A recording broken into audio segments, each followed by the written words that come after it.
All right, welcome back to the Punchin' In podcast. I am here with Dan and Mr. Scissorhands here. Scissorhands. I don't know. You have a new Diamond Hands. Diamond Hands. You have a new nickname after every fight, so we're gonna go with Diamond Hands. Mr. Johnny Eblen, owner of the Metaverse.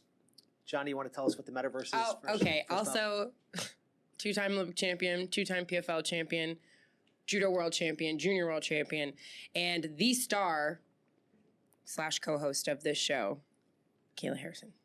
Oh, also, sorry. Hey, where's your team Newly captain minted team captain. Where's her coffee? If we're gonna start this based on lies, if we're gonna start off this podcast based on lies, I guess we need to redo it. Johnny, how did you get involved in martial arts? Wrestling. Wrestle at the age of 4. Is this how? Is she asking the questions? What's going on? The worst ever. He's leaving.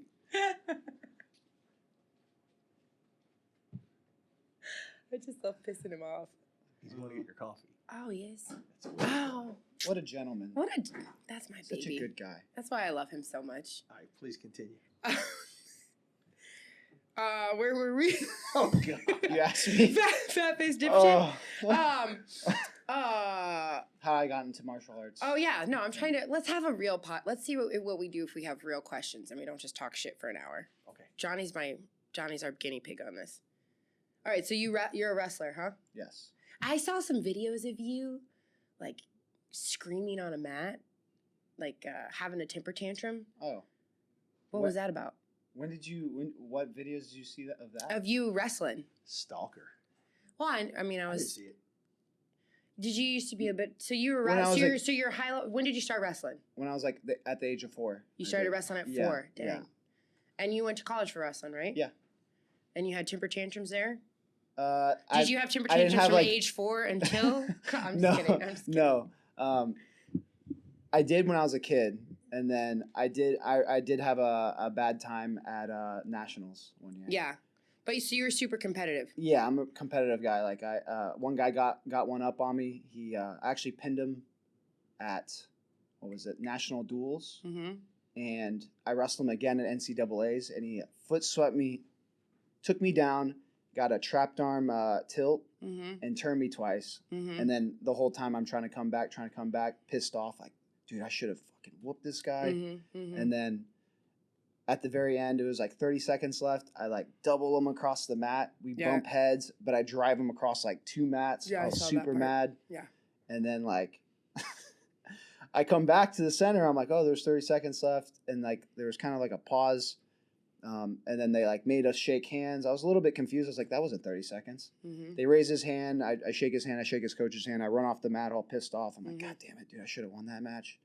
I go in the back, and my coach, Coach Smith, was like, you fucking got thrown out. He's like, you lost all your points. I'm like, what? Really? I was pissed off. Like, don't get me wrong. I probably shouldn't have doubled him across 2 mats because I was so mad. No, it was like, I wonder if Primo will be able to find the clip. But I hope he can. I haven't seen it in years. I blast him through 2 mats. It was hilarious. I was like, that kid has some problems. You know, someone's out in the state. Like, that guy has some problems, man. That guy has some demons. But, yeah, he's like, you lost all your points. I'm like, I lost all 2 of them? He's like, yeah. Like, 2 points is kind of important. I was on the backside because I actually lost my first round match to an Oregon State kid that had a left-handed high crotch. I didn't figure it out till, like, the 3rd period. He took me down a few times. I was wrestling back from that. He ended up beating me. No. That motherfucker will never take me down. I don't think he's ever taken me down, to be honest. Maybe one time. I've definitely taken him down more times than he's taken me down. Ooh. That's for sure. That's a call out right there. Well, it didn't take you long to bring out the pettiness in fucking Johnny. Your functional patterns coach would be so disappointed, Johnny. Oh, come on, dude. That's stupid. Did Richie really leave? I think he didn't leave. He might have left. I think he went to get your coffee. Is it that far away? Like, what did he do with it? I don't know where he put it. Or he just left. He might have just left. So you started wrestling at age 4. You took it all the way to college. Did you love it? Did you play any other sports, or did you just get into this? Thanks, Primo. I played football and wrestled in high school, not in college. But as a kid, I played all sports. I played baseball. I played soccer for a little bit. I wanted to do Taekwondo, but my mom didn't let me. She You wanted to do Taekwondo? I really did. My two brothers did. Mm. But I ended up not doing that. My mom thought I needed to play like musical instruments to calm me down, but that didn't work out at all.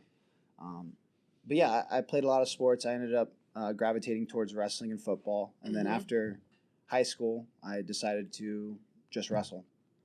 And now I'm here. I decided to fight after that. Well, how did you get here? How did you get to AT? Like, oh, well. You wrestled in college. Yeah.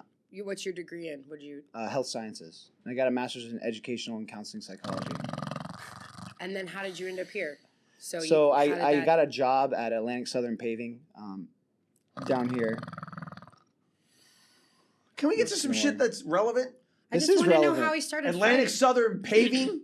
Yeah, you know JP Reese? He works there. That's relevant. Does he really? He was paving shit, and then now he's about to be. I wasn't he's paving. In the top. What are you? Top 5 in Bellator? Like. Yeah, I'm number 4. That that doesn't interest you? Like this motherfucker was about to pave roads or Bellator something. No, I'm not paving. I'm not doing the labor. Like, let's be real. Come on. Oh, I don't know. That's no, that doesn't intrigue you. I was an estimator there. Oh, he was an. I would go he went around from estimating to. I almost miss Richie. I do too, but so.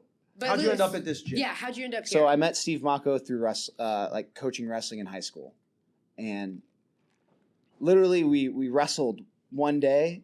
You and Mocco? Yeah, it was probably the hardest day I've ever had in my entire life. But outside of that, he was like, "Hey man, you're pretty good. You should come to the gym." I'm like, "What gym?" He's like, "American Top Team. I'm a coach there." I'm like, "Okay, I'll give this a try." Where did this happen? This happened at Dante Giovanetta's house. He had like a little at a house, which is where? You guys just like we just squared up at a house. We're like, "Let's go, man. Let's get some rounds in." Pretty much, That is so Mocco. We're both coaching the same kid. Is this Florida? This is in Florida. Yeah, this is down the street at his old house in in Parkland. Were you living here? I was living here. Yeah. Okay. I was living at the time. I think I was living in Fort Lauderdale. So literally, you just like showed up to some kid's house that you were coaching. Well, I was his coaching other him. coach was there. Yes, which was and Mocco. You guys were like, "Let's go live." Pretty much. What the fuck? He beat your ass and said you should come train at ATT. Yes, pretty much. Yeah. I love Mocco so much. He just put the hammer on me. He's such a great recruiter. Like he's just at people's houses. Like, come on, man, come to ATT. Come train with us, or I'll beat your ass again. You can't build a house without a hammer. But had you had any ambition to do MMA prior to that? Did you put much thought into it? I not really. I didn't put too much thought into it. I just kind of knew it was an avenue that wrestlers went down after. If they didn't do like Olympic wrestling or fought or if they didn't get like a job. So it's like you had like 3 choices after wrestling. You could go wrestle at the Olympics, you could go fight MMA, or you can just get a good paying job and be a civilian. I guess I was going down the civilian route. I was like, yeah, I'll just make good money, and I was kind of done competing for a little bit because I had such a salty experience at NCAA's. So I was like, yeah, maybe competing's done for me, whatever. And then that day kind of changed my life. Ended up, coming into the gym, was training with Mocco. I met Saeed, I met Mike, and then I met Mo. And they kind of brought me in. I actually quit my job and ended up living with Mike for a few months because I remember I was going to move into the fighter house, but I wasn't like ready yet or something. And I was really anxious to like get into full-time training and stuff. And Mike was like, hey, you could just move in with me. I'm like, hell yeah, bro. Fucking quit my job the next day, or put in my 2 weeks notice and closed out my lease. Had you ever thrown a punch at that point? No. Like in a street fight, I threw some, but like they're trash. Like, come on. You just like I had no clue like how to box really. So you'd been to the gym how many times? Like a couple times, and you were just like, all right, I'm doing this. Yeah. Had you sparred yet? I sparred because I was doing like amateur fights.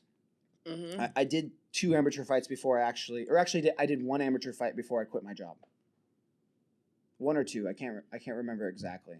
That's but awesome. I was kind of training and working at the same time, and it just wasn't really. It was too much. I was like, this is way too much. Like I needed to pick one or the other, and I really loved coming in and training and doing this every day.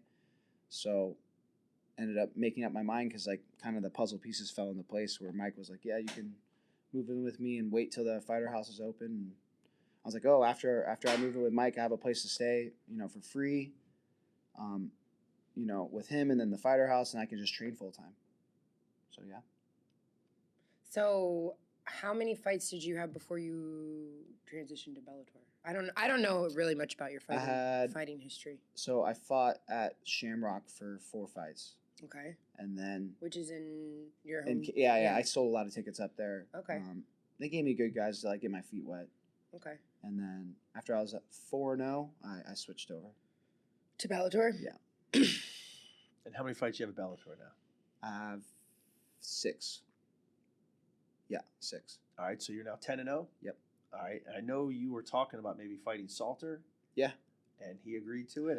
He's verbally agreed to it in, like, my comments. And, like, we gone back and forth on Instagram, and he's totally down to do it. I think the problem is I think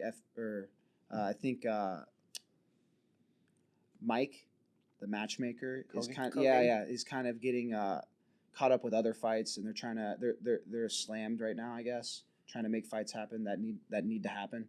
But it's your understanding your next fight will be against that's a good fight. Yeah, I think it's a great fight. Before. He's got a lot of experience, a lot of wins. Yeah. He's got a good record. Yeah. Does he? I don't know. He's got a great record. Yeah. Yeah. Good fighter? Yeah. Fought for the title. Lost to Musasi. I think I'll put him away a little bit quicker, but yeah, that's just my opinion.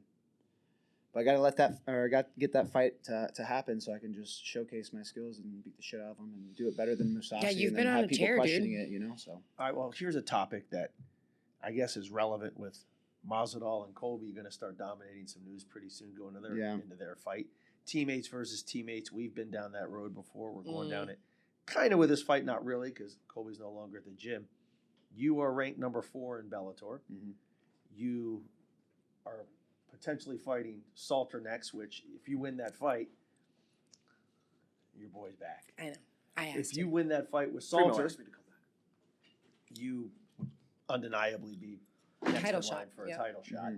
But between now and then, Austin Vanderford is fighting Musasi for the title. Mm-hmm. Austin is a high-level guy and has a very legit chance of winning that fight. Mm-hmm. If Austin wins that fight, you train with Austin. Mm-hmm. Austin wins that fight, he's the champ. You beat Salter, you're the number 1 contender. Have you put any thought into what that would be like if you had to fight Austin? Yeah, I'd do it in a heartbeat. It is what it is, it's a business. I like to fight, and that's why I'm here. So, I mean, obviously, honestly, I'm getting compensated enough to fight a teammate like Austin. Like, I mean, your goal is to be champ, right? that too, but let's say if they weren't compensating me enough money to fight for a championship, I wouldn't fight for a championship. Like, I guess at the end of the day, I make sure my wallet is being filled with money at the end of the day. Because I don't want to be broke and have like belts. That'd be stupid. So why do you? So is that why you fight? You fight it's for not, money? It's not the only reason, but it's definitely a thing I have to consider. We've had guys fight each other before. We've had guys fight each other in shit shows. We've had guys fight each other for UFC titles. I've seen all ranges of the spectrum where one guy had a complete meltdown having to fight somebody on the team, and it created a ton of dissension where people pick sides. Yeah. I've had people left the team. We've had people fight each other, and it's just, hey, man, no problem. Hey, you want to trade? Fuck what? Hey, probably we won't do spar. that. We both got to spar to get ready for the fight, and it was like just another day at the office.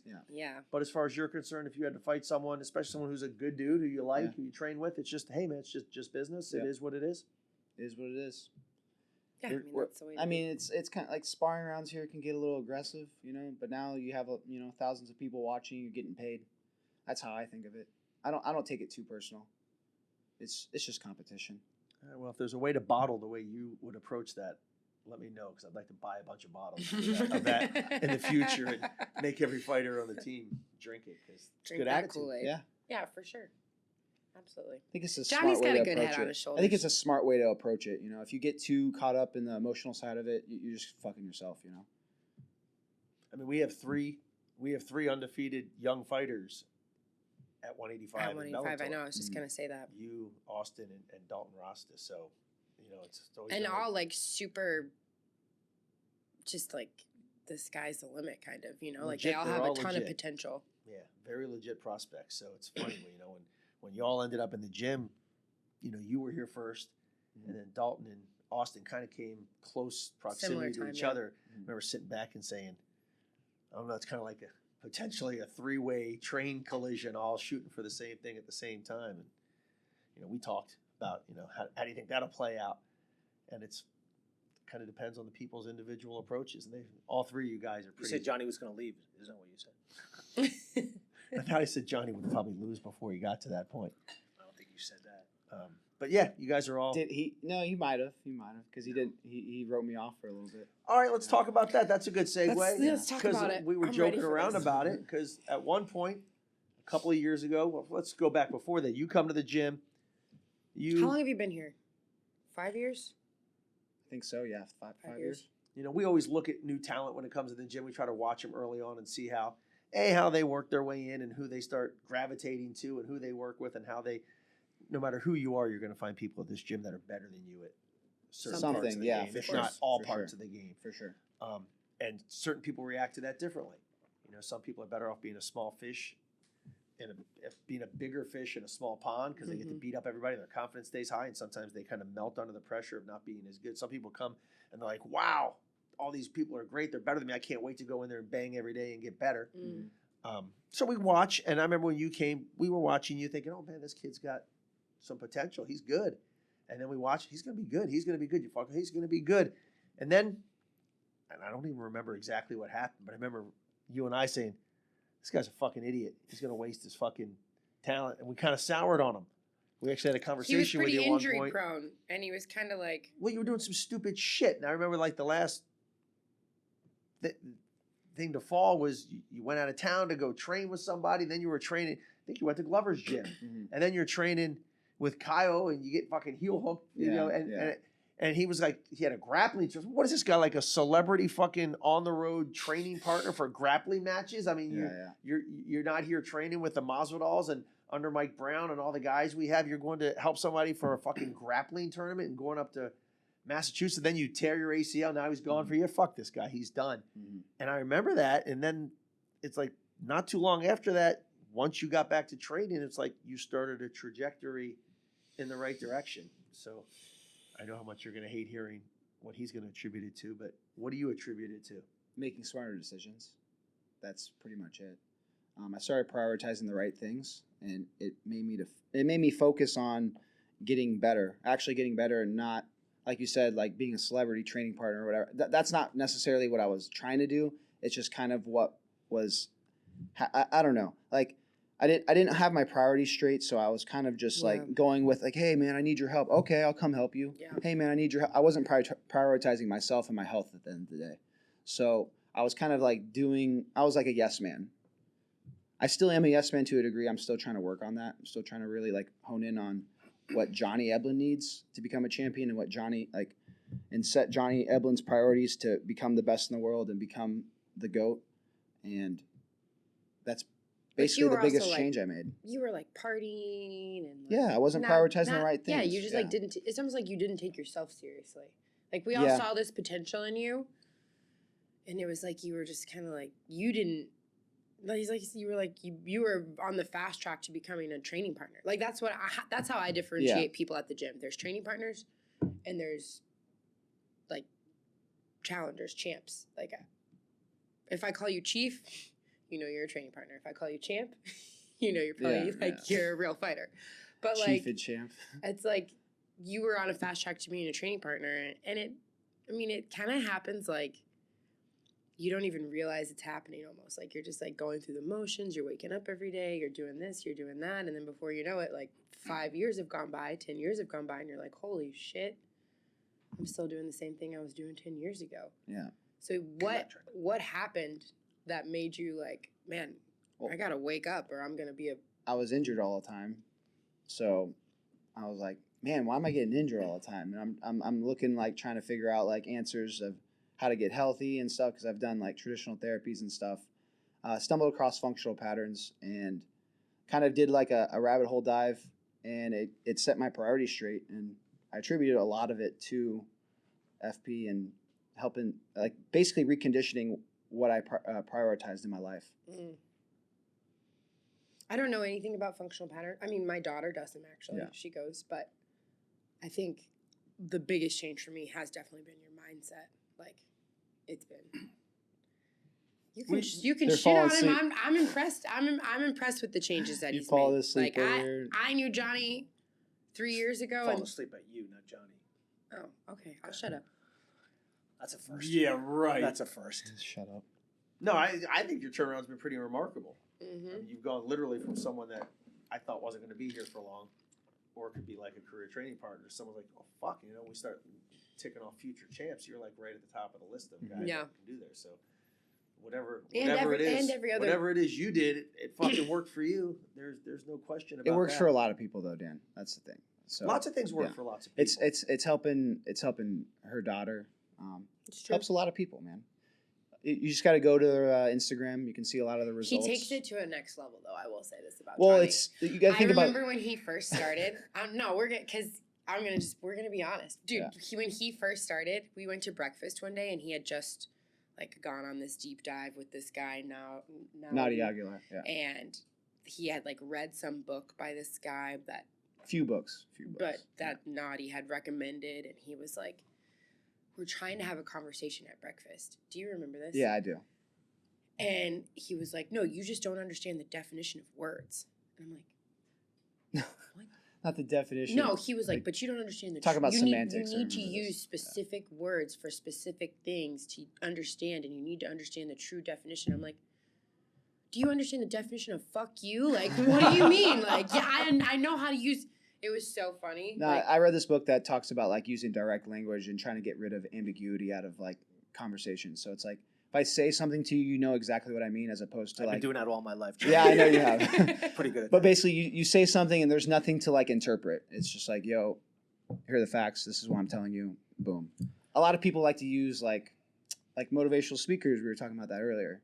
They'll use a lot of ambiguous words to get people going on something and they'll take meaning out of something that literally has no meaning. Somebody might go to a Tony Robbins seminar and walk out saying this guy's full of shit, and somebody might come out completely motivated to turn their life around, and they might actually do it. Some people might go see someone talk about diet and exercise and get on the program and get committed and lose a bunch of weight.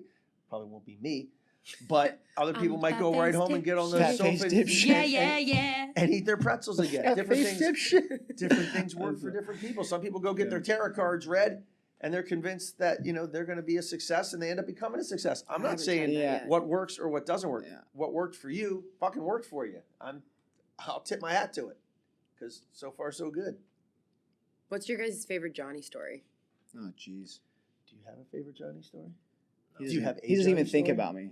Look at him. He doesn't even think about. See, no favorite story. Well, thanks, man. You're adding a lot to it today. Jesus. Good job.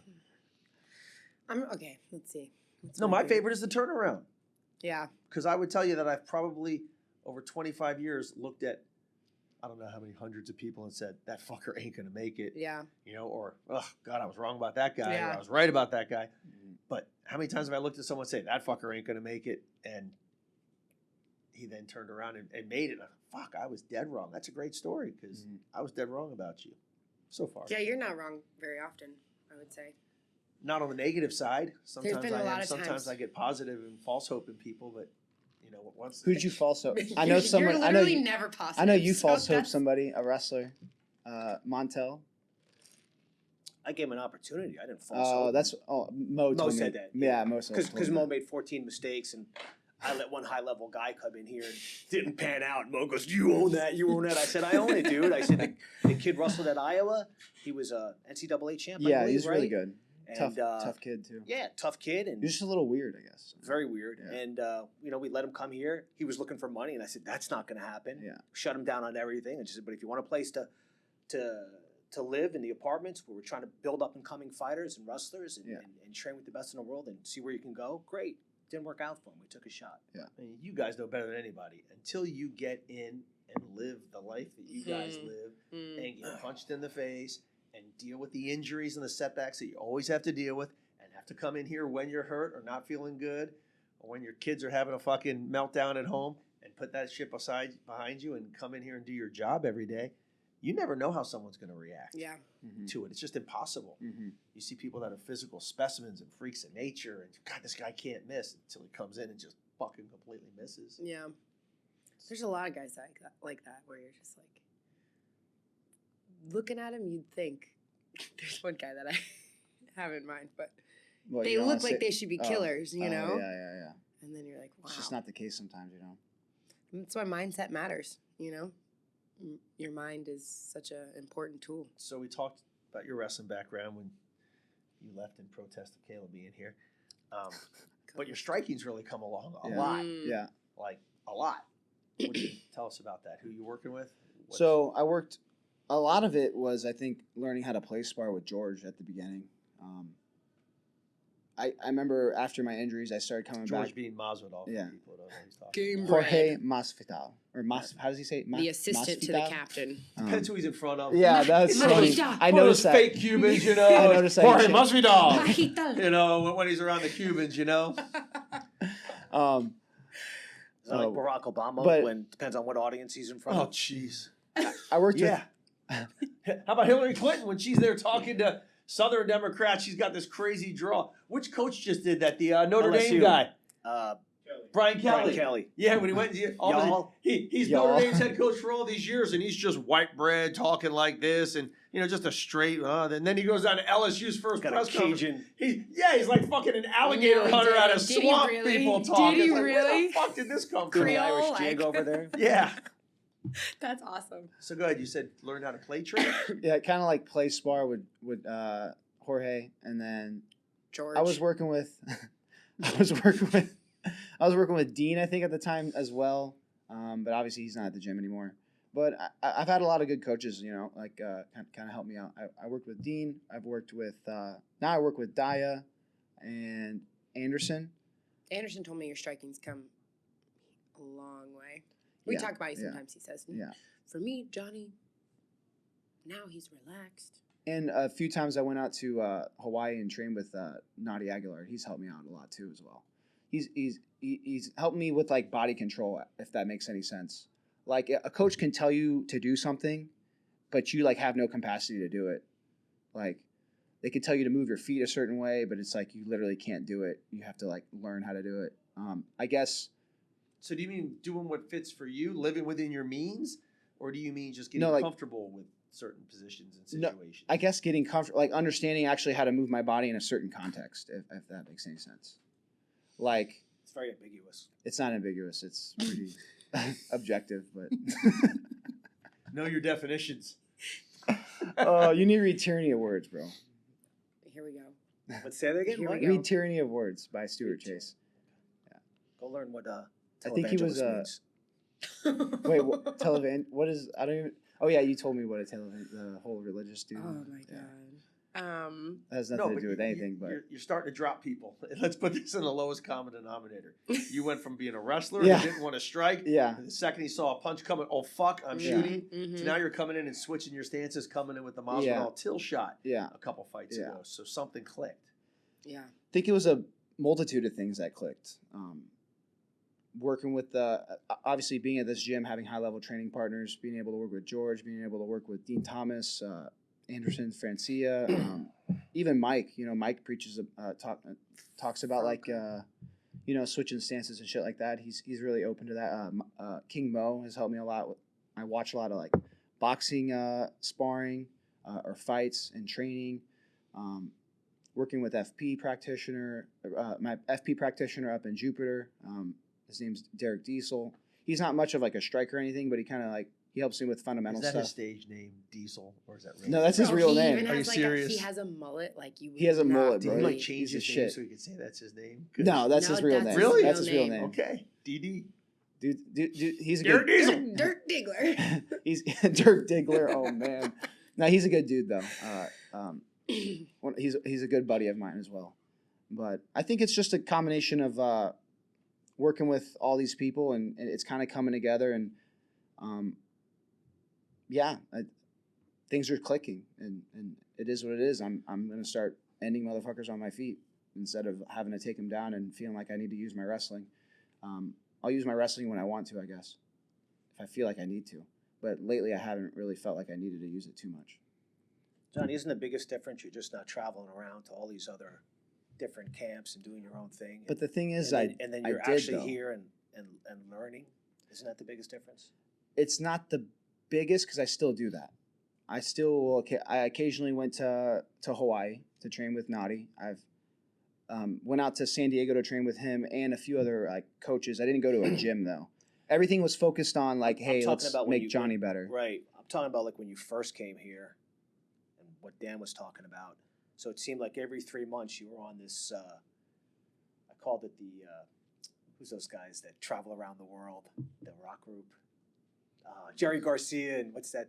Grateful Dead. Oh, Grateful Dead. You're on the Grateful Dead tour. It felt like. You did call it that. Dead. Yeah. Like, all they do is tour. They tour. And it felt like all you were doing was you'd be here for a bit and then, oh, hey, Johnny's over here. Hey, where's Johnny at? Oh, Johnny's over here. Oh, hey, where's Johnny at? Johnny's over here. Yeah. And it felt like, how's Johnny going to get better if you're just traveling around? I'll explain. So when I was traveling before, it wasn't focused on me. Right. And getting me better. Right. But that's what I'm saying. Like, don't you feel like it's almost like when somebody's here full time, they learn a lot more than just coming here for a 6-week training camp. Of course. Right? Yeah. Be here for a 6-week training camp, you're getting ready for your fight. If you're here for whatever it is, 10 months out of the year, 11 months out of the year, 12 months out of the year. That's why you see you're those here fighters get grinding with people. better, You're picking up different things from King Mo. You pick up different things from Steve Mako. You pick up different things from Mike Brown. You pick up different things from Masvidal. You pick up different things from the guys you're working with. There's so much knowledge out there. There's so many training partners, and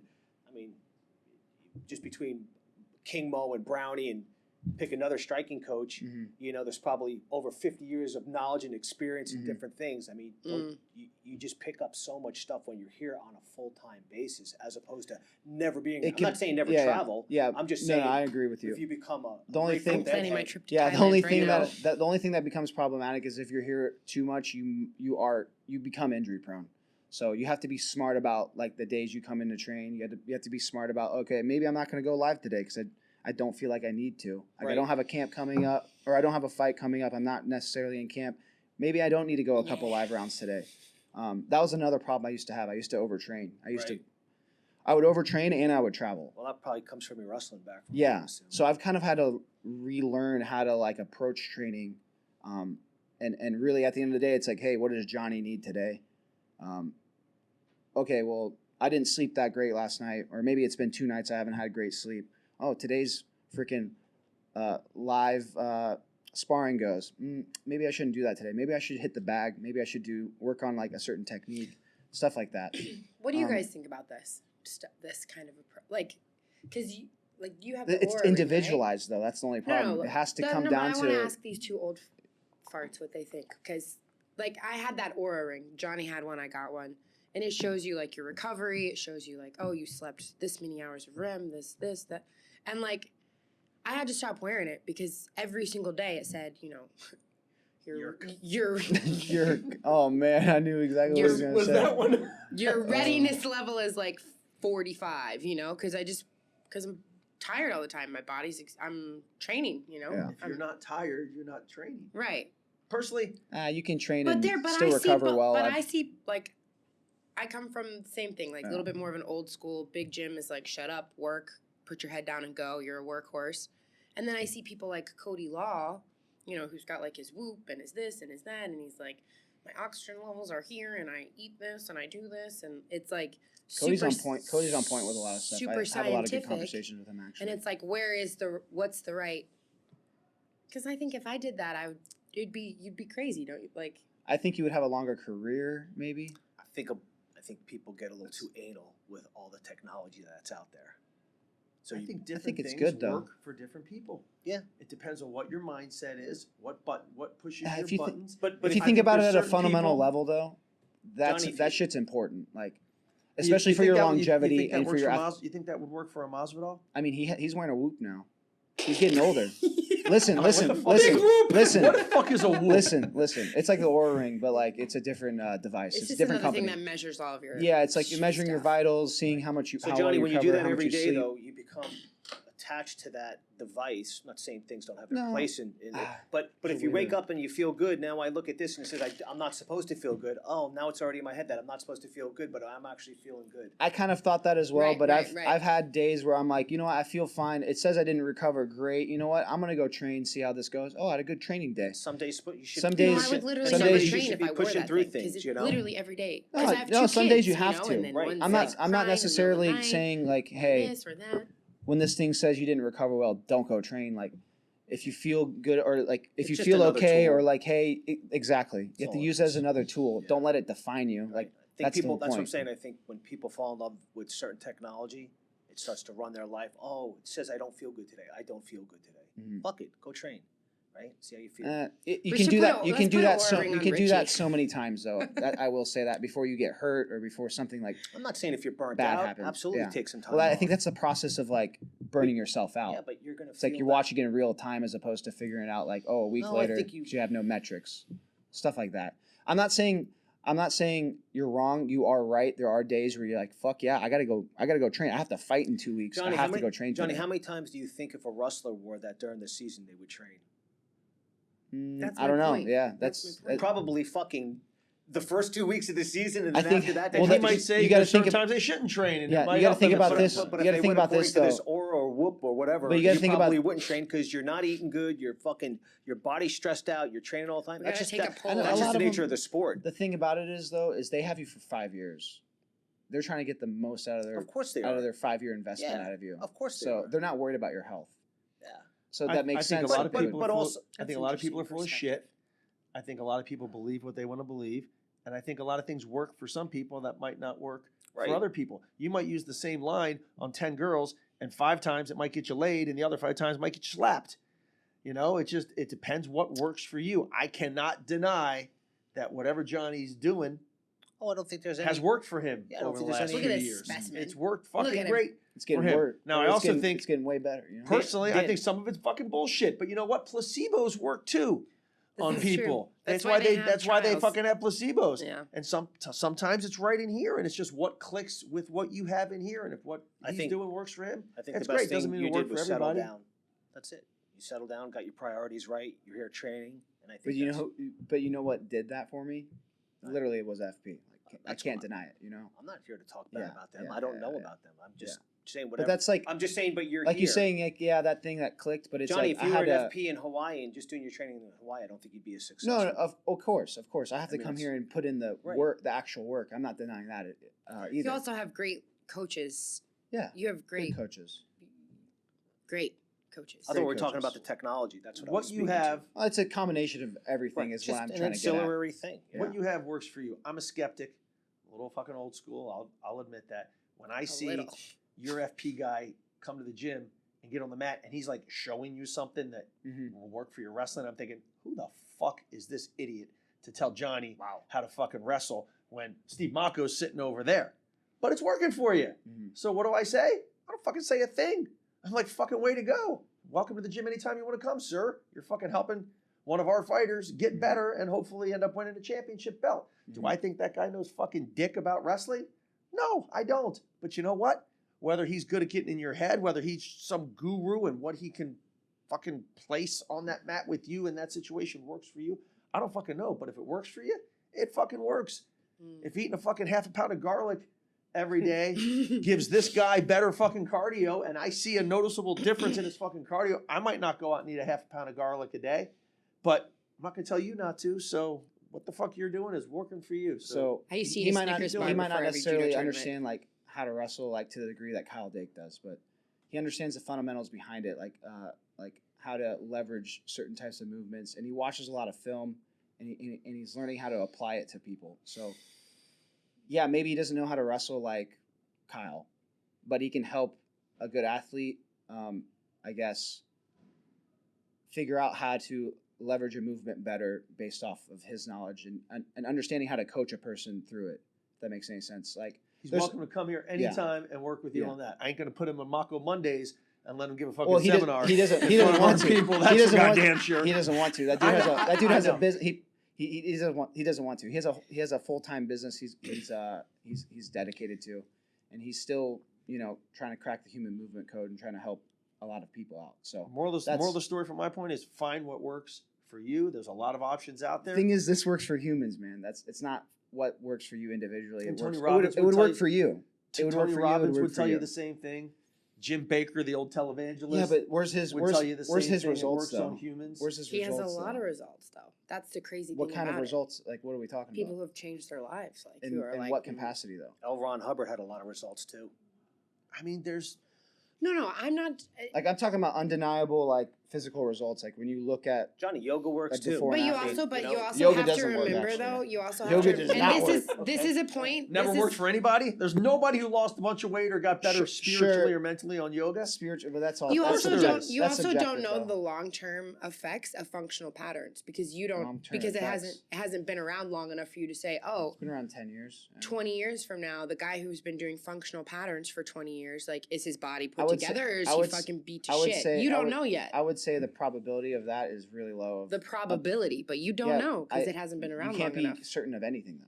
Well, there are things that have been around. I guess for we're not certain of functional patterns. Yeah, Things you have been should- around I mean, for 50 I'm years, not you certain know. of functional patterns either. I just think the probability of using that training system over other training systems gives me a greater probability of like becoming a world champion. I'm That's certain it's primarily. worked for you. Absolutely. I'm 1000% certain Yeah. it's worked for you. I'm so certain far. it's working. I'm It's worked thrilled for that you me, found but it. I'm always skeptical, regardless of what I like to think. I'm always skeptical. I try to work on probabilities. That's at the end of the day, you can't be certain of anything, you know. So Where's Johnny Eblen in 10 years? the GOAT, easily, multiple time world champion, and 10 years from now, would I be 40? Yeah, I won't be fighting. You'll be done. Yeah, of course. But you'll I be- don't need to fight. You're putting it out past there right now that you'll be the greatest of all time. Of course, You think so? of course. All right, so let's say you're right. Probability of it's very high. I'll Okay, just put it let's that say way. it goes according to plan. Yeah. And you're 40. Where are you? What are you doing? Yeah, what's happening? I'm getting passive income from my investments and just laying back and laying low and Crypto? not crypto necessarily, but like maybe real estate, some crypto. What Are I you don't know. married? Do you have kids? Are you happy? What's going on? I mean, if I'm the GOAT, laying low and getting passive income. Are you living And like just Mahiro? He ain't No. fucking married with kids, is what he's saying. I'm not married with That's what kids. he just said. I'm not married That's with what he kids. just said without saying it. I'm not married with kids. Let's be real.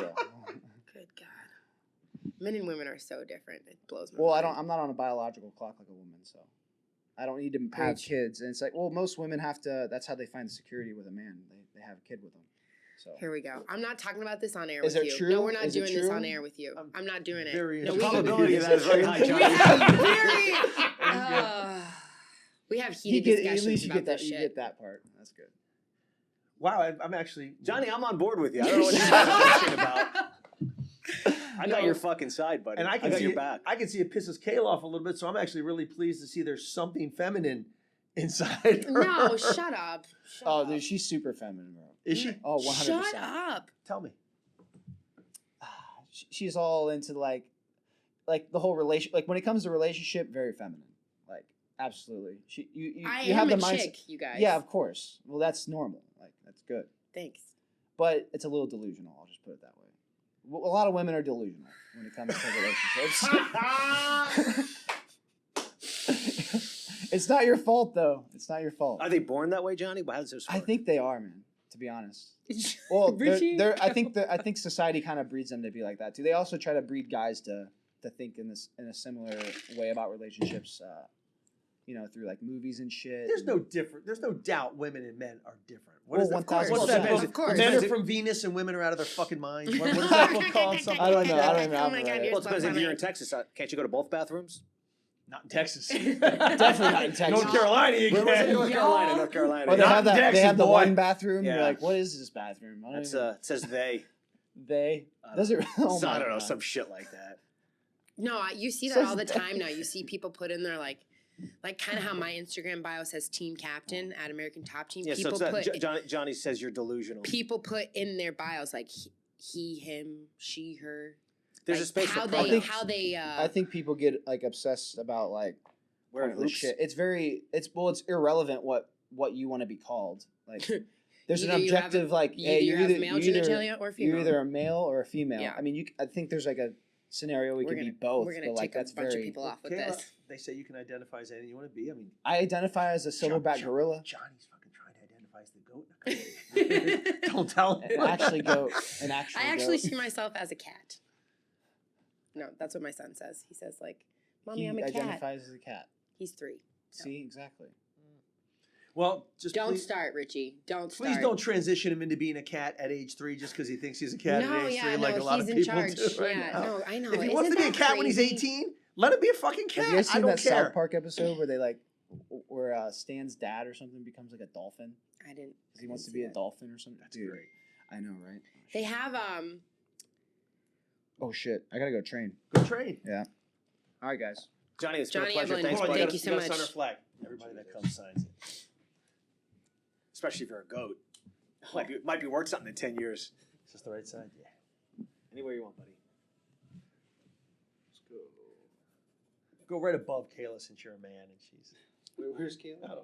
I don't know where I am. Did you ever define metaverse, by the way, for us? I think it's like I don't know, like a virtual reality. What is the Yeah, I don't metaverse? really Is that know. like the new Facebook or something? It's the new Facebook. Didn't you say you're going to knock the it's guy like- into the I think it metaverse? is. They're like Well, the changing whole it to like point- the Meta whole- or so the something. whole- All right, thank God that shit show is over with. A little on the awkward side there. I thought it was interesting. Which part? The functional patterns part about how strongly Johnny believes in it and how good his results have been on it and how some people may think it's a cult. Do you think it's a cult? I think it works for some people and doesn't work for others. Do you think it's a cult? Yeah. Okay.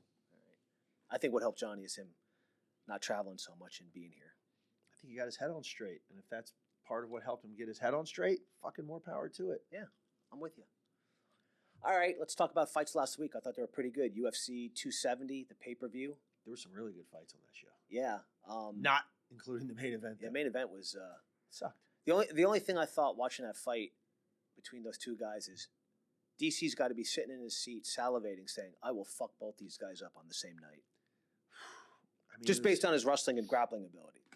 I mean, Cyril is just impossible to hit almost if he doesn't want to get hit.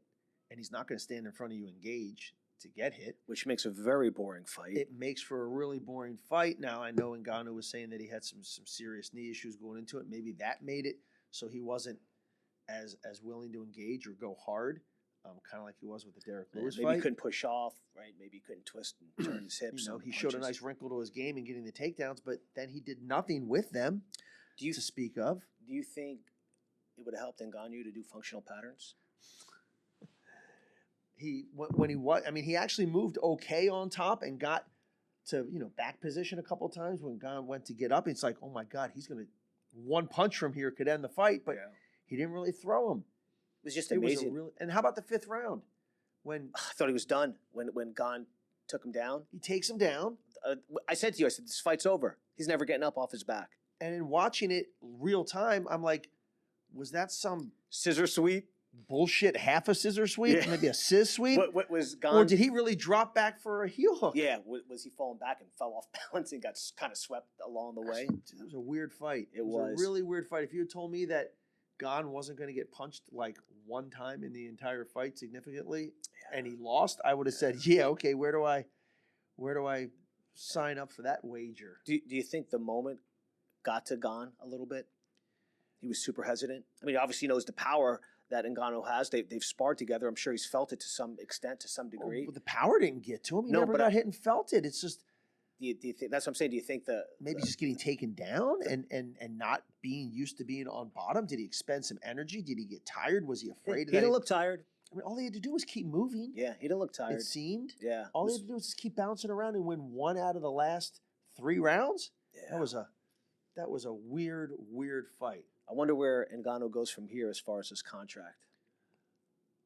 I don't know. That's going to be an interesting one, but I do know how UFC contracts work. And if he thinks he's going to get out of it and go somewhere and go do something else from a combat sports perspective, he's smoking crack. Yeah. And if he thinks that the UFC is going to say, hey, buddy, if it isn't good for you and you want out, go do something else, that's not going to happen. Could you see a scenario where they just say, hey, you know what? We don't think he did big numbers. See you later. Go do what you're going to do. If you think you're going to make more money out there doing boxing or bare knuckle or Triller or something along those I can see the lines. first half of that where they could say, hey, this isn't really big numbers. This really didn't do what we were hoping it would do, because if he's not going to draw coming off of that fight with Stipe, where he looked like just the scariest dude in the history of the planet, if he can't draw after that against a guy like Gane who's got a belt, who's undefeated, Teammate, who looks like a team killer himself with the backstory that they have. With the co-main. So I could say them saying, man, if that didn't draw, this isn't going to draw, which I don't know how it isn't going to fucking draw. Maybe they say that, but they're not going to say go do something else. They're not going to let anybody else make What do you think it did? How How many pay-per-views do you think this show did? Dude, I didn't see a 300,000? I was going to say probably in maybe the 3 to 4 range, which is probably a huge disappointment considering they're doing big numbers under ESPN right now. Now they increased the price. Could that have dulled them a little bit? Oh, did that Maybe. that was for this it's show, like right? $75. Was for this show, right? Yeah, man, you're going to get to a point where it's going to start turning some people off, or maybe getting people to pull up and go see it together instead of buying it Or just not watch it at all. You can do without you know. Could I see them saying, you know what, it was kind of a snore fest. It's your second snore fest you had. We're not going to just capitulate and give you whatever you want. But no, they're not going to let them go to Triller or go somewhere else. They're going to say, we're going to give you an offer to fight. If you don't take it, we're going to extend your contract. 6 months later, we're going to give you another offer to fight. If you don't take it, we're going to extend your contract. And Dan, what is the championship clause? Maybe you can explain what that is. when your contract expires and you're not a champion, they basically have an exclusive negotiation period, which is 60 days, could be 90 days. And then for a certain period of time, they have a right to match. Right. And then when you are a champion. 6 months under some, it's a year under. But once you get that first offer, once your exclusive negotiation period is expired, you get that first offer. If they don't match it, you're gone. You know, you're completely free and you're with a new company. If you're a champion at the end of your contract. So let me just stop you right there. So maybe use Kayla's example. She's a free agent. Kayla's, she was under a PFL contract, Right. which was a different contract. Right. And even though she's a champion, it was a tournament type champion, which is different. but that doesn't matter.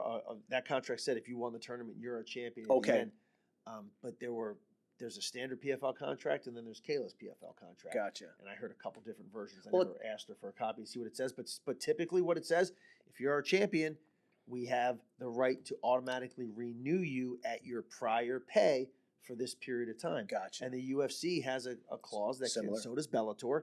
It basically says if you're the champion, you owe us X more fights. It could be 3 more fights over an 18-month period at your prior rate of pay or a new rate of pay to be negotiated. Right. Typically, when people get to that point and they're champion, they sign longer-term deals. They're going to renegotiate at that point they right pay before them more that. for the last fight on their contract. But if they don't, and they end up and they keep their title, then they renegotiate a new deal. People typically don't go on to the next fight under the old terms of the deal because they weren't happy with the old terms Right. of the deal.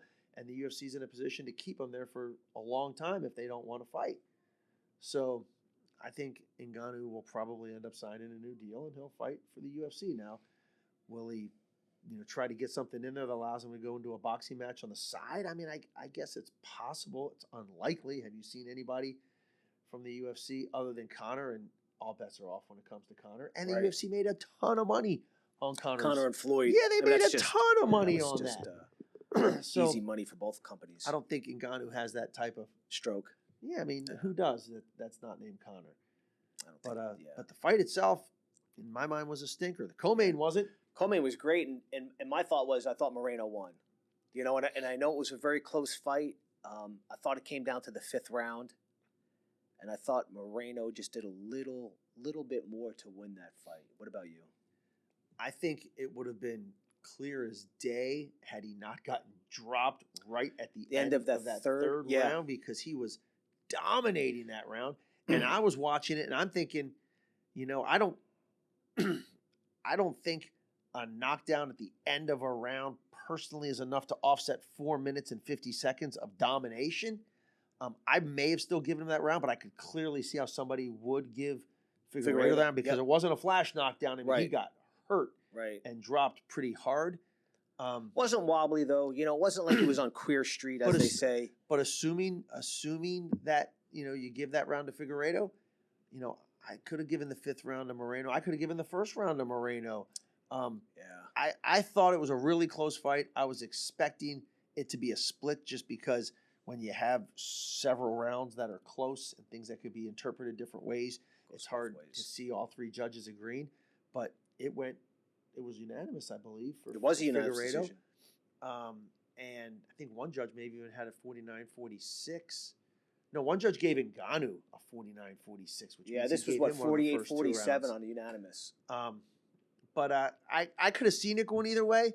I thought with the crowd being so pro Moreno, him coming in as the champ, him coming in with a ton of hype, sometimes close rounds tend to sway towards that guy. I mean, I don't think GSP ever lost a close round. In Canada? Certainly not in Canada, but even anywhere, just because the fan reactions to what he does. Right. And it's almost like you just expect him to Home win. field advantage in a way. You just kind of expect him to win every round. So sometimes even if he may not have won the round, you still kind of see it that way just based on what you expected. It's kind of like, the one guy's corner, saw it one way and the other guy's corner saw it the other way. It's kind of because that's what they expected to see. With that all factored in, I expected Moreno to win a split decision at the end of the fight. But it certainly wasn't a robbery or what you could consider a bad call. Not at all. And it's going to set up yet another fight. I was going to say, do you think they're going to run that back 100%. right away? 100%. Really? Yeah, what else would they do? I don't know. I mean, Pantoja's out there. Who else is out there? And Figueiredo beat Pantoja.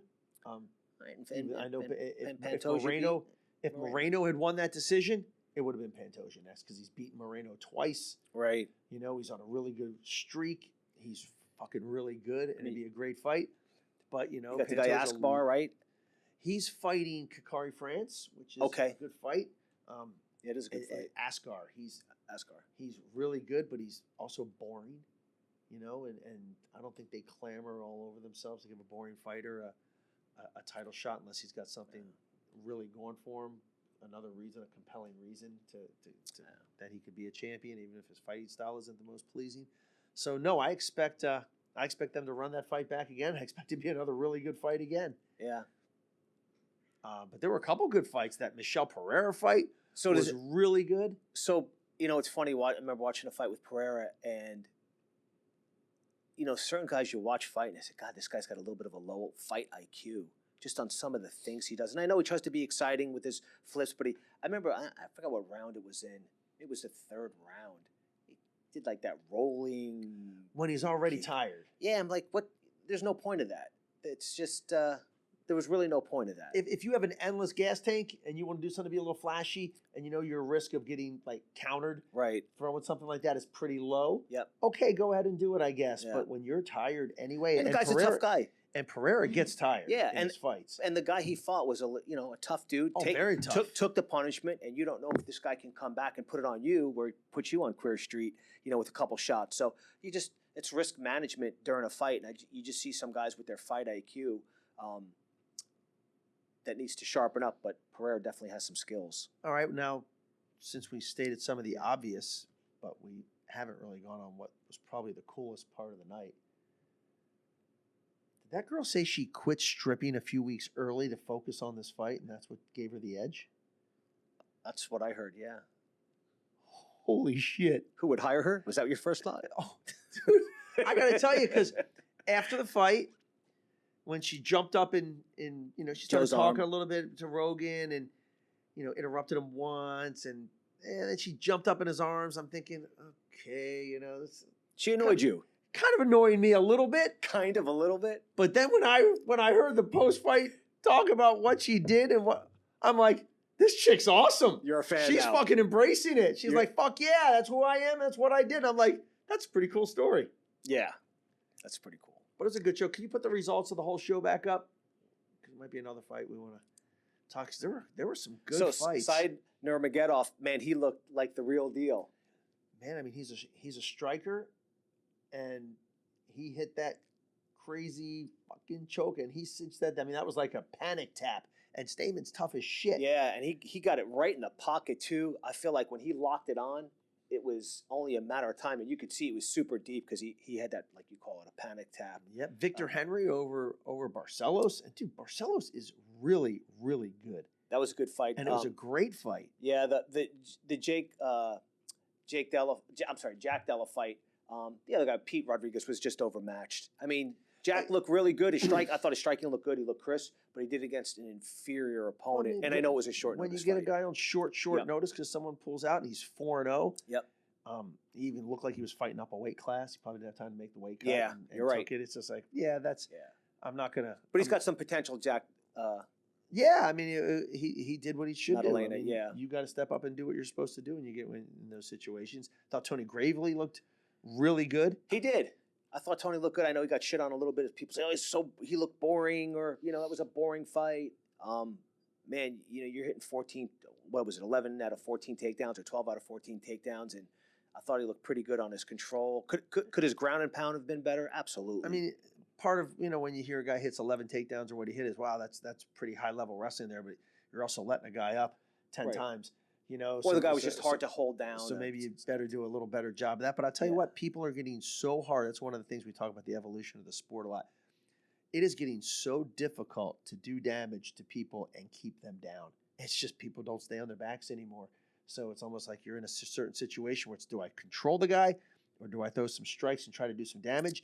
And a lot of people haven't cracked that code yet on how to keep people down and do damage at the same time because it's not easy and it's getting harder every day. It's funny, we were watching a fight and you had Steve Mocco over the house, and me and Steve were talking. And, I noticed a couple things. Steve noticed a couple things that would probably help Tony out. Just from a jiu-jitsu perspective, like he gave space certain, in certain positions, and it looked like, Steve was also saying on some of the wrestling positions, he was giving some space with his hips that he probably could have did a better job. So I'm sure Tony could tighten that up. And I'm sure he will. He's a hard worker. He is. Great guy. Absolutely. But geez, you want to talk about fight IQ? He also got put in a guillotine about 14 times. And I know he got out many times, but Jesus Christ, Tony. I think you shouldn't put yourself in danger that many times. I think once the first one didn't put him away, I think he was just so confident that he didn't have to worry about that. He was going to keep his game plan.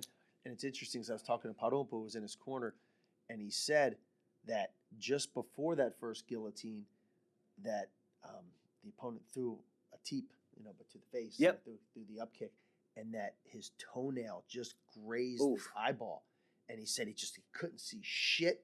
And he saw the guy come with a flying knee, which I couldn't tell if that flying knee landed or not during it. I think the commentator said it did. It turns out it didn't. It didn't land. Okay. Tony, hit him kind of here. I thought maybe it was thigh hit.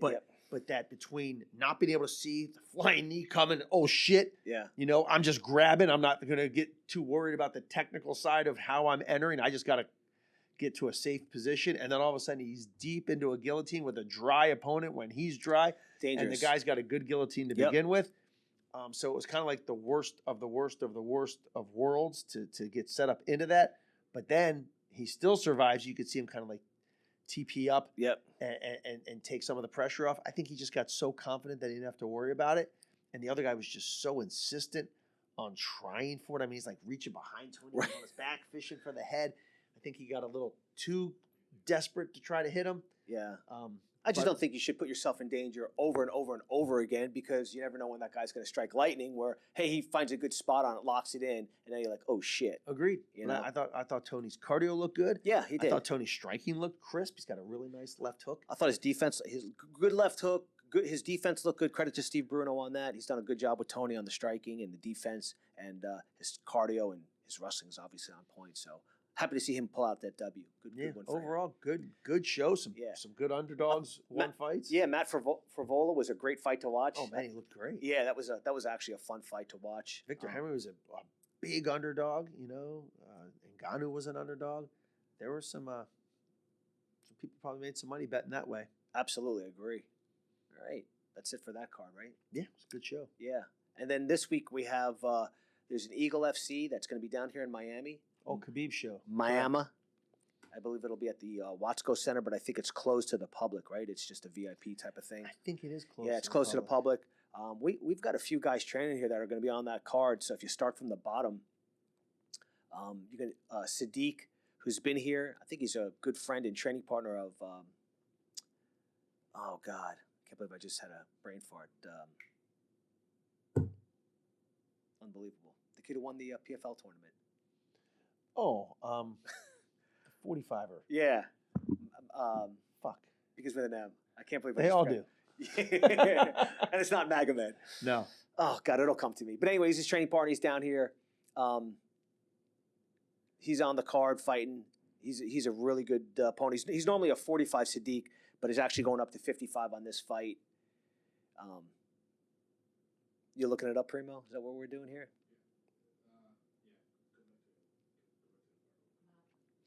Mavlid. Oh yeah, Kabalev. Mavlid. Yeah. Yep. So, anyway, Sadiq's really good, tough dude. Loic we know because he's fought Raoush and Nathan a few times, and I'm surprised to see him on this card. I'm guessing he's not with PFL anymore. Dude, or maybe he is. Raymond and Anthony Njokuani, that's going to be a good fight. Yeah. And Raymond trains with us also, so he's here at the gym training. The guy Armand just underneath there, who's fighting Ospinov, he's fighting. He's training here at the gym. Ramazan John Howard should be an exciting fight. Yeah, so, obviously John Howard, Doomsday, is a former UFC fighter. Pitbull's fought him. He's been around the block, big power, good Muay Thai. PFL. Yeah, and then Ramazan is here, and, man, that kid is he's something special, I think. I've heard a lot of guys in the gym praising him. Yeah. He's only been here a few weeks, just rounding out his camp here, but a lot of guys talking about that he made an impression on him. So yeah, Magomed Karamov actually brought him here and says, Richie, he's fighting. Can he come train here? And I said, any good? And then one of the other guys says, hey, he's probably one of the best guys out there in Dagestan right now. So I'm excited to see him fight. I watched him train here a little bit, and very smooth. And I actually had a conversation asking him, so you're from Dagestan, big wrestling background? And he goes, no. I'm like, don't all you guys do that? He says, I'm MMA. I do everything. nice. Yeah, so he said his striking's good, his wrestling's good. He's just said he's more of a well-rounded MMA guy. So Rashad Evans coming back fighting on the show. Tyrone Spong. Yeah, so fighting Sergey. Yeah, so some Sergey- interesting fights. Sergey Karatanov's here training, and I love Sergey Karatanov because I just loved watching the beret, him come out with the beret in Pride back in the day. I mean, if you're an old school fan, Sergey Karatanov's Yeah, kind and he's a of- scary kind of a motherfucker. legend. He's big. I don't think I've ever seen hands that big. I think his hands are bigger than Bigfoot's were. I agree. I mean, he shook my hand. I was like, oh my God. What do you think about this fight with Tyrone Spong? I think he's 2-0 in MMA, but he hasn't fought in a while in MMA. I don't even know when his last boxing match was. He's old. He's beat up. He's only got a Who's couple about fights. Tyrone or Sergey? Tyrone. Okay. But Because he's- Sergey's 41, and I think Oh, Tyrone's 35-ish, 36. Right, but he's been in a million fights Yeah. over the course of his career. Yeah. He obviously was going to make a push to MMA, fought a couple times and either decided it wasn't for him or could make more money boxing. I Then he think went to that's what- regular boxing. But the guy is a scary, scary striker. Yeah, no, he's So, great. I There's mean, a reason why I call him King of the Ring, I think is his name, right? So I mean, if they're going to get it and stay at distance and they're going to strike, he's probably going to take his head off. If Sergey turns it into an MMA fight, who knows what's going to happen? Yeah, I think the only difference it'll be is, interesting to see. I believe Tyrone's going up in weight. I don't know did he always fight at heavyweight? I don't think Yeah, he was going to be a light heavy. Yeah, when that's he what was I thought. When he decided to make his run at MMA, which did not last long, he was going to do light heavy. Then he went to boxing and went to heavy because obviously there's more money in heavyweight, right? Boxing. But it's interesting. Yeah. And there's also a Bellator on this weekend. Yes, we got a couple guys fighting on that Bellator card. Sabah Hamasi and Dalton Rasta. Both guys here. Dalton's undefeated. That's one of the guys you talked about at middleweights. We got 3 middleweights here, right? So you got Austin Vanderford, you got Johnny Eblen, and you got Dalton Rasta. Yeah, they're all undefeated. They're all undefeated. They're all here at the gym training. They're all in Bellator on the same time, and they all train together. And they're all pretty cool guys. They man. are. They're all good super dudes, good man. guys. They all help each other. They all get better. At some point, they might all end up fighting each other. Who knows? But they're guys that, if it happened, and they deal with it. Yeah, I agree with you. What do you think about Dalton's fight with this Dwayne The Rock Johnson? I've never seen the guy fight. I know he was supposed to fight Romero Cotton, which was going to be a really interesting fight because Cotton's a high-level wrestler. He did. I know Dalton called him out a few times, and they finally got the fight. It was scheduled, and then for whatever reason, it fell off again. Cotton got hurt in some way, but that was going to be a really interesting test for both guys. Yeah. I was really curious as to how that would play out. I have not seen Dwayne Johnson fight. I know Dalton's a huge favorite on the betting lines, like minus 700 or so. So I don't know if that's people just thinking that highly of Dalton or that lowly of. Or they don't know as much as about Johnson, but they saw. Yeah, sometimes they Dalton's throw fight. huge odds and they don't realize how good a guy is. Like Victor Henry, he was the biggest underdog on that card against Barcelos, and it's just people just didn't know how good Right. he was. The kid was really, really good. He was. And tough as shit. The fight that stands out to me on this card that jumped out right away was Enrique Barzola against Darian Caldwell. We know both of them pretty good. Barzola, we actually helped out when they had the Latin American developmental program here with the UFC. We actually had an apartment for a bunch of these guys, and Enrique actually came through our gym. We trained him, got him on the show, and then for whatever reason he left. I think he went out to California. He's tough. Very tough Enrique guy. is really tough. Very tough guy. Scrappy. Yeah. And then Caldwell, who's an NCAA wrestler. He's from Jersey, really good wrestler, and I think he's over at Sanford That now. was not just an NCAA wrestler. No, that was very a good. multi-time national champion. Yep. And obviously Kyoji fought him and beat him in Bellator, and now you're going to see Caldwell. And beat him in Rising. Yeah, that's true. You know, I mean, you'd be lying if you didn't say Caldwell's been a disappointment so far, even though he was a Bellator champion at one time. He has all the tools to be like just a dominant force, and everybody thought he was going to be. But he had a couple cardio issues at times, and I don't know if it's mental, if he's mentally gasses in these fights or what, because he'll get in a fight where he's dominated on top, but then he just kind of like doesn't move as much and tires himself out holding the guy down. But this is the kind of fight that, I mean, I think he came in and he lost the one fight to, what's it, Baby Joe? Baby Joe Tamiglia, Yep, who had actually that trained with us guillotine. back in the day, but it was a beautiful guillotine. It was, but then he came back and just destroyed him in the rematch and then went on a huge run, and I believe he won the Bellator title. Yep. And was on a big win streak, and then he ran into Kyoji and lost back-to-back fights to Kyoji. Came back and beat Henry Corrales, who was tough, beat Adam Borix, who was undefeated at the time. Yep. Ran into the juggernaut AJ McKee, which is no shame in that. And lost, and then he lost a split decision to Higo, who I think he had beat previously. And Higo's really good. Yeah. So he's still got all the tools in the world to put it all together. I think it's more mental with him than it is physical.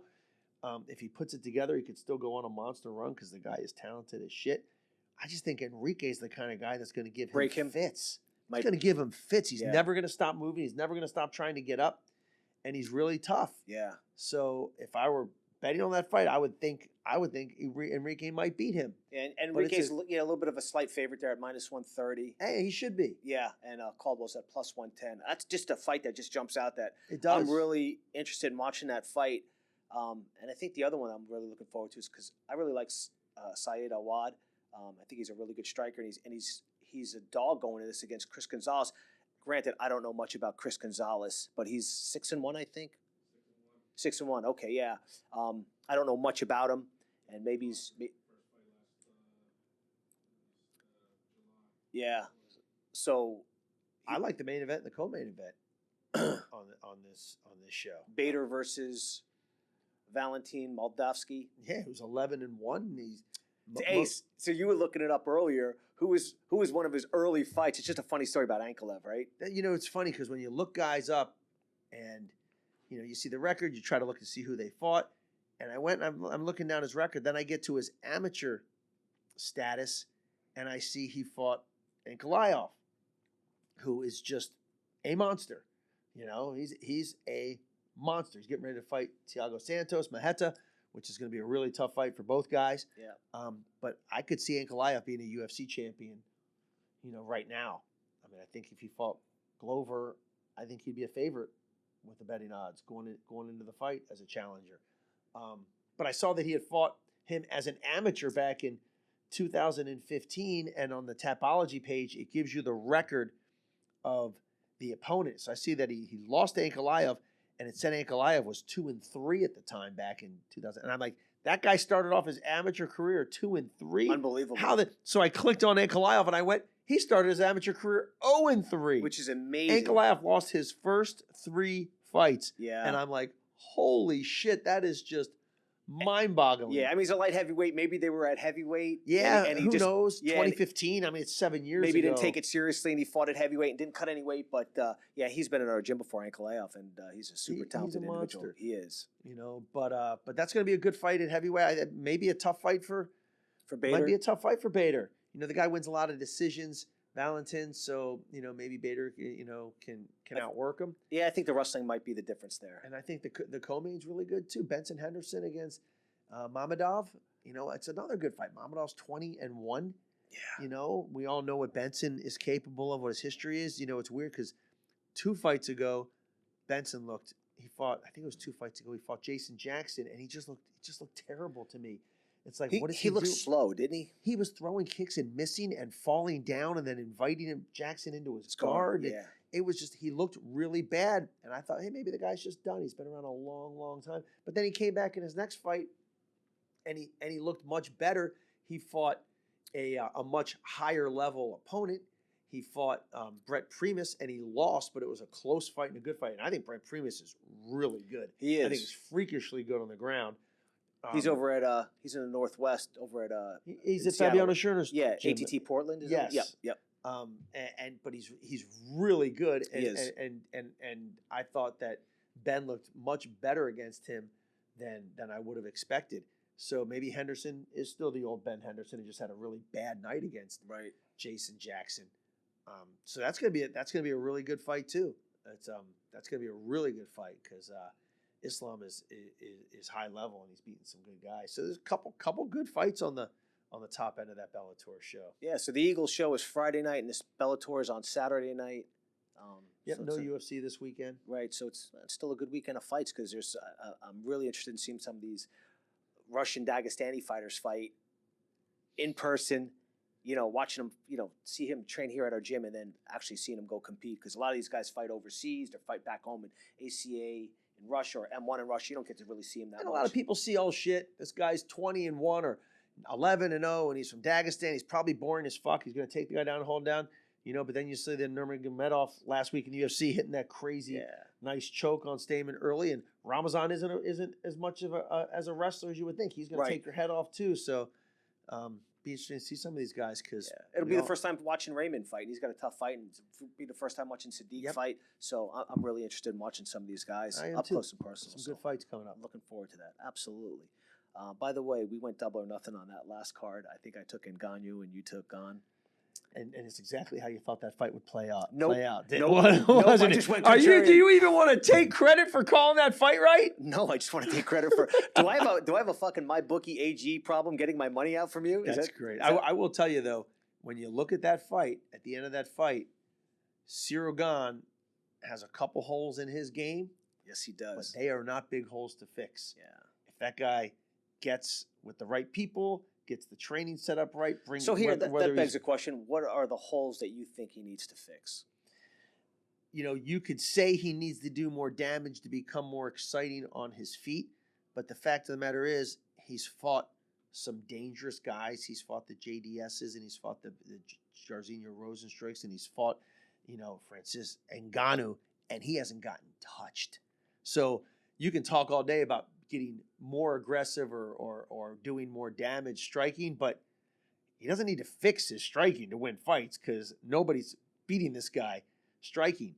But he's obviously got a little bit of a cardio issue going on after he got taken down, and maybe he's just not used to the grappling.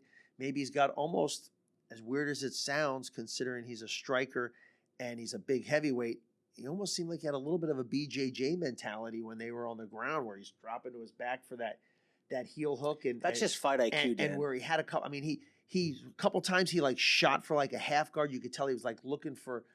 He was coming up on it, right? He was coming up on it, but then he like settled back down looking for heel hooks. It's like when he was coming up with it and he had he transitioned to the underhook, he could have made the space easily and gotten up. In my opinion, easy for me to say, I don't have Francis Ngannou 275 pounds of pure muscle. From a grappling standpoint, he could have created space from his little scrambles on the bottom, but instead of using that to get to his feet, where he's an advantage, he almost accepted being on his back from a BJJ mentality. So I think he needs to, or a tired mentality. And let's I'm going to give credit where credit's due. Ngannou hit the takedowns when he needed the takedowns, but those weren't technical takedowns. He was powering himself. Man, let me tell you something. He was impressive. He got a body lock a couple times. He took him back just that one time. Strong as fuck. Yeah, but tripped him back. I was like, man, he actually did a decent job. Strong as fuck with his takedowns. No guy doubt. is a monster. So what does that tell you though? If you're if a guy's just overpowering you to take you down, you need to work on your wrestling technique a little more because you can offset your wall that work, your cage by work, just being more technical on his feet and move around a little more, whatnot. I think if he fixes the grappling side, the mentality side of getting back to his feet and wrestles a little more and gets more competent in that, and you can do that. We're not asking him to go win an Olympic fucking games by taking guys down.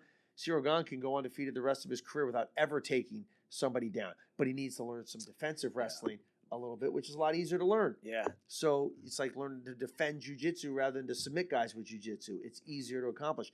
I think he's got some holes, but I think he can plug those holes in. And I think, if you said, hey, which of those guys would you almost like rather work with from the upside, I'd rather work with Cyril Gane because I think his holes will be easier to fix. I think he can be champion pretty damn quick. But again, is he going to be a really exciting champion?